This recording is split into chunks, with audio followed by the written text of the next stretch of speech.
Saya masih terfikir-fikir satu soalan ni. Boleh tak rumah besar tu bahagiakan keluarga? Cik Naim. Wah, deep tu. Pada pendapat saya, pendapat saya tak semestinya. Ianya pada saya rumah bukan ialah ia satu tempat kita kongsi bersama keluarga, tapi tak semestinya saiz ianya akan menjamin kebahagiaan kekeluargaan tu lah. Sis? Apa pendapat sis? To me, rumah yang besar, okay, it depends on the number of family members you have. Right. Okay, if let's say you have a big family, of course, a big house will be very comfortable for everyone, isn't it? So when everyone is comfortable, they are all happy, right? So it's subjective. So Tapi orang tua-tua selalu berbual kan, tinggal rumah setinggan tu pun, ramai-ramai pun tetap aman, tetap selesa dan tetap bahagia. Betul? Kita akan kupas lagi ni. Tapi sebelum tu, kita akan kenalkan penaja-penaja kita ni, yang seorang yang baik hati, yang seorang yang betul ada positive vibe. Cik Naim. Betul kan Cik Naim ni? Saya. Apa kata Cik Naim? Perkenalkan diri Cik Naim. Okey, nama saya Naim Salim. Saya seorang ejen hartanah daripada ERA. Okey, saya telah berkecimpung dalam industri hartanah ini dalam tempoh 6 tahun. Dan saya amat I'm very happy with my job because I got to meet a lot of people and I got to help a lot of people, especially among my community. Pasal the main reason that I joined Hartanah is not only about making a living, but also to help tolong kita punya masyarakat untuk have a better understanding dengan better inilah perumahan lah. So what kind of help do you support them? What kind of what? Help, Sorry. help. Bantu Okay. apa yang selalu? Okay. Mengenai hartanah ni kan, it's very macam setiap individu dia punya bukan masalah ataupun dia punya tujuan tu berbeza. So apa yang saya akan lakukan ialah saya akan mendengar apa yang mereka perlu. Okay, normally I will differentiate the reason why diorang nak buat sesuatu move ni ataupun they choose to, let's say, upgrade or to resize the house. I need to understand why kenapa mereka hendak resize. Then daripada itu saya akan bantu mereka untuk lakarkan dia punya calculation, dia punya perkiraan dan juga plan what are the possible options. Pasal benda ni kita individual don't sell and buy house often. But for me, it's like I'm doing it as a living. So I see a lot of cases. I've experienced a lot of cases which I can relate, and daripada itu saya akan nasihatkan mereka dengan sebaiknya lah. Talking about cases, is any cases that you want to share or you experience it that you think that it really helps that particular person? Okay, Alhamdulillah, recently I just assisted this couple, okay, in their 50s lah. Okay, the unique thing is not say unique. The issue with things is because the wife suffer from stroke. Right. Masa tu dia bekerja, then suddenly tak boleh bekerja pasal penyakit kan. Then suaminya pula kerjanya is like contract basis. So gaji dia tak menentu. So bila ianya berlaku, then mereka ada masalah untuk melunaskan bayaran bulanan rumah mereka.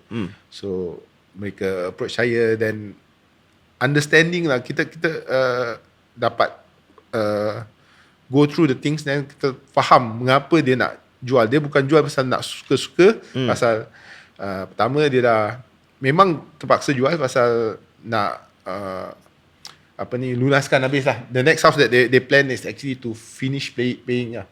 But the thing is they don't know how. Pasal so when we meet and they explain, okay, one thing about real estate ni, you have to very honest when you share things with me, because the thing is what you want or what you desire, I can lakarkan. If you are hiding things, then I won't be able to give you the right advice. Right. So when macam ni keluarga ni dia bilang dengan jujur, so we have to bantulah. Right. So from there I did some appeals for them, wrote to HDB, and after that when HDB give the green light and to go ahead tu, kita buat jual dan beli, and alhamdulillah daripada ni selling and buying ni kan, pertama diorang dapat bayar the next house fully paid. Alhamdulillah. Okay, daripada ada hutang dengan HDB, tu tak ada. And then the good thing is rumah 4 bilik ke 4 bilik. Jadi kita jangan ingat yang when we resize 4 pergi 4 tak boleh ataupun tak ada untung apa. Yang penting kira-kira dulu. So bila kita kira-kira okay, boleh go through, ya insyaAllah kita go through. And then another thing is ada keuntungan lah untuk mereka. And I'm really very happy because they are nice people. Although they are sick, not they are sick, the wife is sick. He is self-employed. He is also taking care of his mother, Right. and also anak saudara. Right. So you see these people, they are having tough time, but they're also doing good things. So on my part, I'll try to help them achieve what they need. Right. What make you satisfied with your job then? Bila ni macam gini lah, macam orang gembira, masalah diorang selesai, and then diorang berterima kasih pasal benda-benda macam gini kan, dia tak ada nilai tau. Nilai dia terlampau tinggi. Bila orang jumpa, terima kasih Abang Naim, you really help me, or terima kasih Encik Naim, you really help me, kalau tak saya tak tahu. It makes me so happy. So and then kadang-kadang bila itu they themselves macam bagi review to me, which I feel so honoured lah, macam macam happy sangat lah. Right. So how can people who needs or to seek advice on housing, how can they reach out to you? Okay, actually they can just contact me. Okay, don't worry about whatever you need to share whatsoever. You just contact me at 9489-2556 ataupun 9489-2556, ataupun anda pun boleh kalau anda malu nak bercakap dengan saya secara langsung, mungkin you can text me. You can go through my Instagram or Facebook and can DM me directly from there. You search for Naim Salim lah. Dan saya bangga sekali dan hari ini kita bertiga ni dengan orang rumahnya dapat duduk di sini di Illumina Studio ni, dan ditaja daripada si Naim sendiri. Dan apakah objektifnya ni nak buat this talk show yang kita nak buat ni? Okay, ranting ni kan actually is more about family lah. Kita buat kekeluargaan.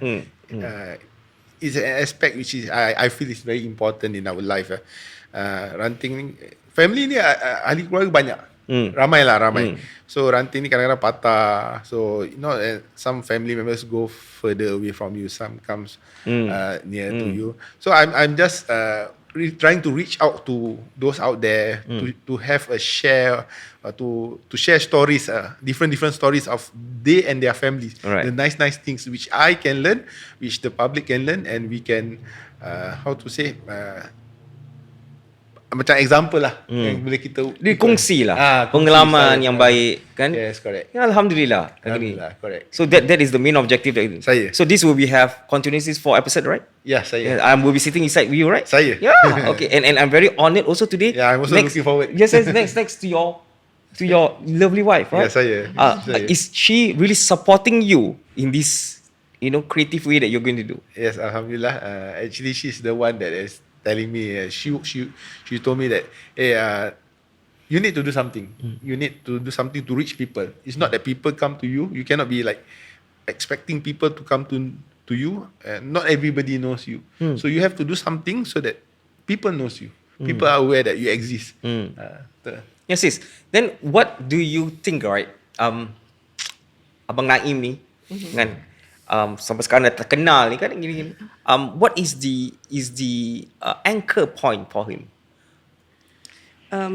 He's a very hardworking husband. I mean, a hardworking man, and he will always listen.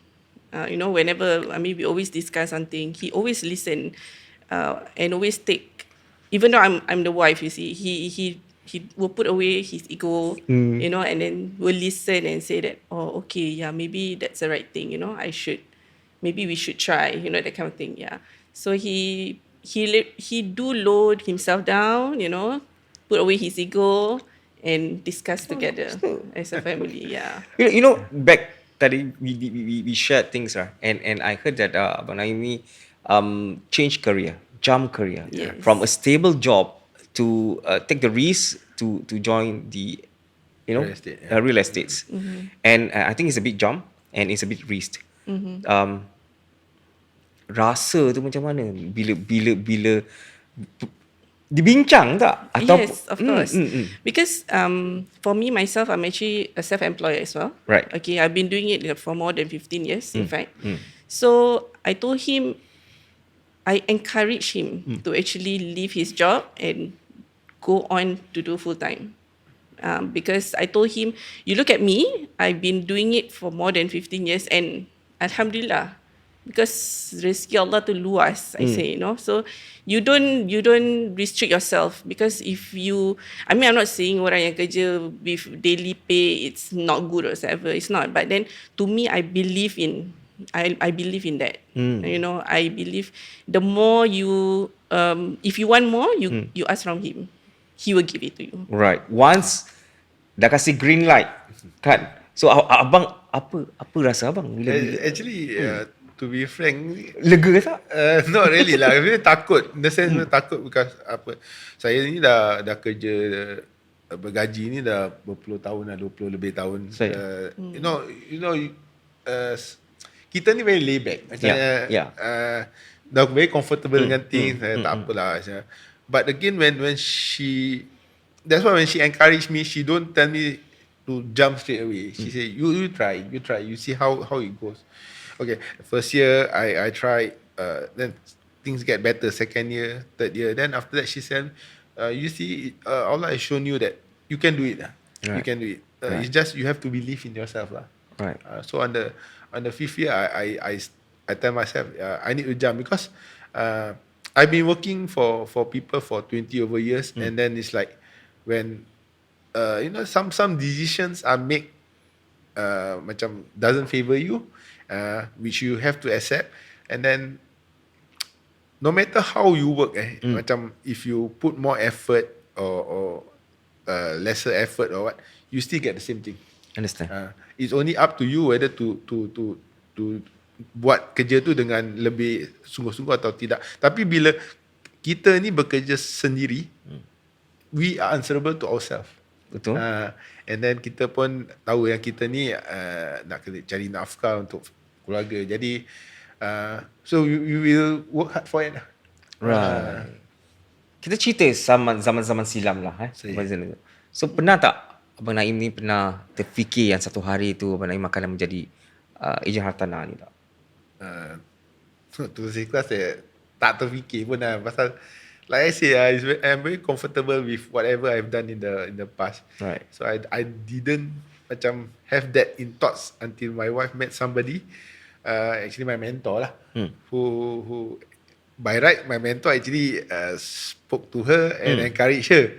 But since she sees me as much more suitable, she encouraged me, why don't you try?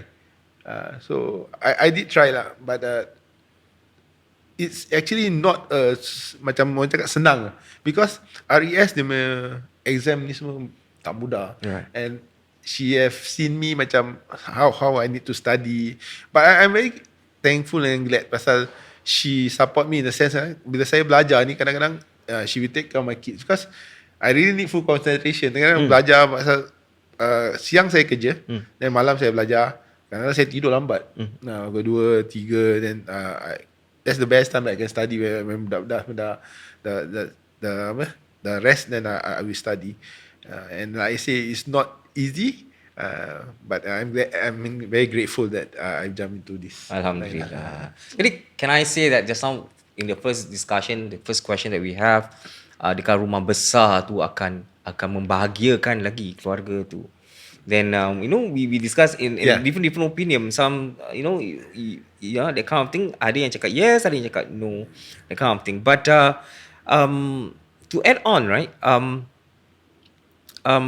Do you think that big families with a big house will create more problems?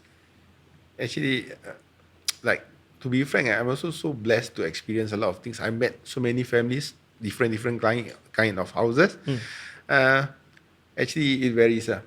Macam ada keluarga ni, kalau keluarga ni besar, of course they need a bigger house, because we anticipate our kids to grow bigger. And then when especially kita kalau ada anak laki dengan perempuan, you understand we have to have a separate room for them. Right. So imagine kalau you have a house tapi tak cukup bilik, and then they bila nak salin pakaian semua susah kan. So in one aspect, it really helps when you have a bigger house. It helps you for a bigger family to have a better life. Tapi again, when you have bigger house also, not necessarily you will be happy, because it depends on the occupant of the house itself.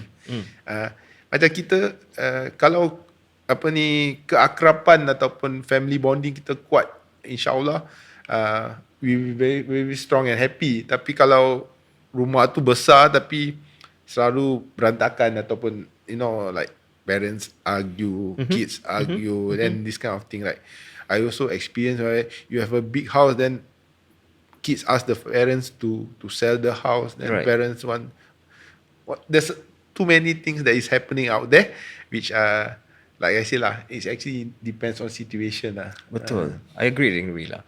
What is the woman role in the house? Now we're talking about all house lah kan. What's the woman role actually in the house? Actually, to support your spouse lah. I mean your husband. Yeah. By right, if you kalau ikut agama tu kan, kerja rumah tu suami betul buat kan. Buat tak ni? Ada juga buat lah. I mean, it's a shared role, because right now in the today's context is because most women go out to work. Right. Okay.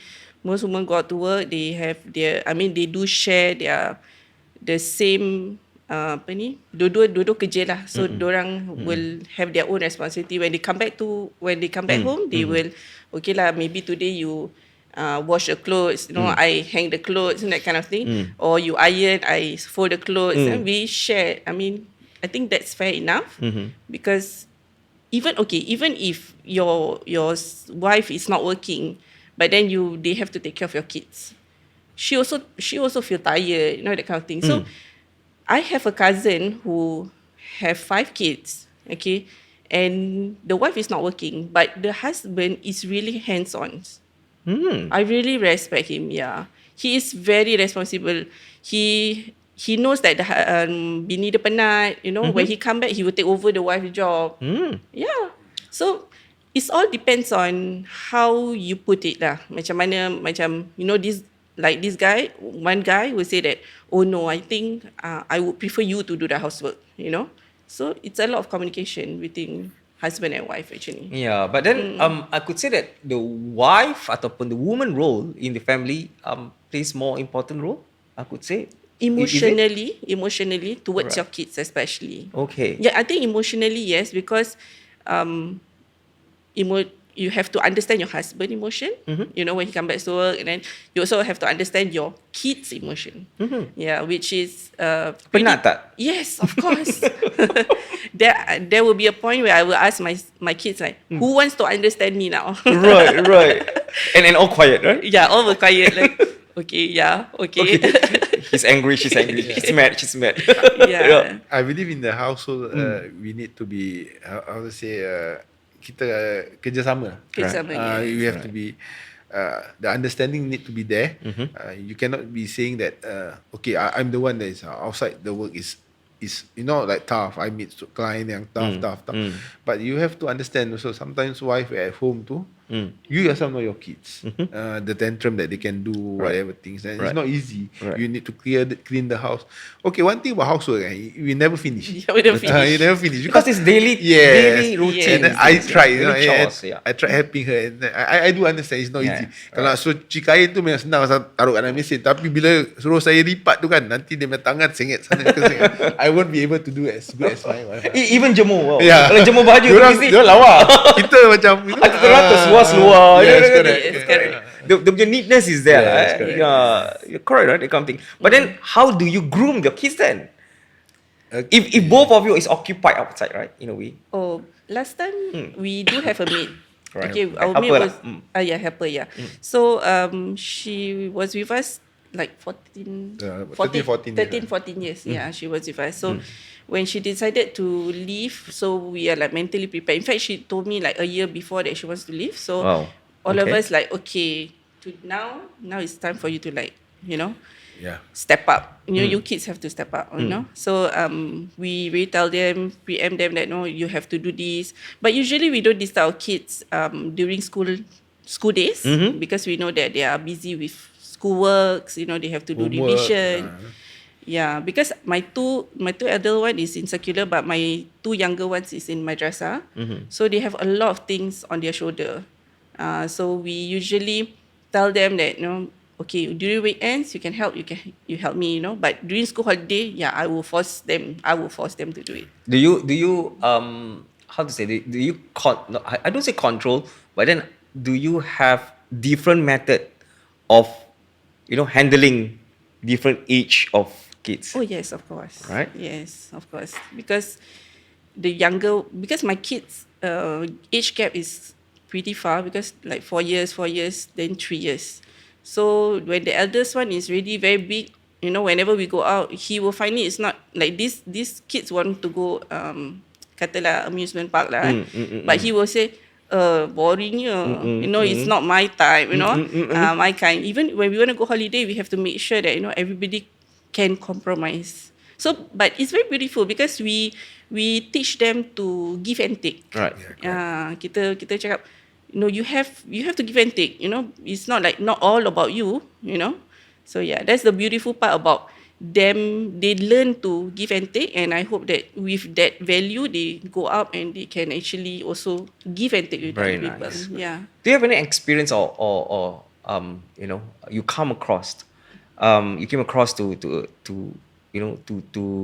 talk to your kids, but you are not able to, when you share something, but then you are not able to answer the direct answer. Do you experience that way? Or you will create stories that come to just to cover up. Like when I have a problem, I come to you, but then you are not able to answer. But then you have to show yourself that, hey, I'm your parents, I'm able to answer. But at the end of the day, you know that it's the wrong answer. Do you have experience that? Not really. Oh, Not really. okay. Yeah. So far, I think our kids. Who is much more approachable? Yourself or? Me, definitely. Okay. Yeah, correct. The kids It's always the mother lah, I feel. Betul, In every yeah. household, mom will be the one. Even my elders will come to me and tell me things and that kind of thing. But yeah. So far, whatever they share with me, if I can answer, I will answer. If not, I will always use the Islamic, the religious way to answer things. Yeah. Alright, okay. So that's how I psycho the kids like. Because the thing is like, I think she in a way she appreciate. We appreciate if the kids approach us. I don't mind if they want to share things or everything. If I cannot answer or she cannot answer, we will try to get opinions from those wiser people. Probably sometimes her dad. We go to her dad and then let him explain to my boy in a better things, because I feel if I explain, I might not give the right answer. So we seek the opinion of those wiser. Yes, correct. Yeah. Very nice.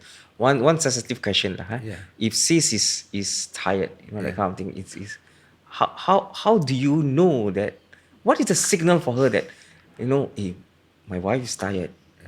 What is the Okay. yeah. The thing is, one thing about my wife ni macam energizer ni battery tau.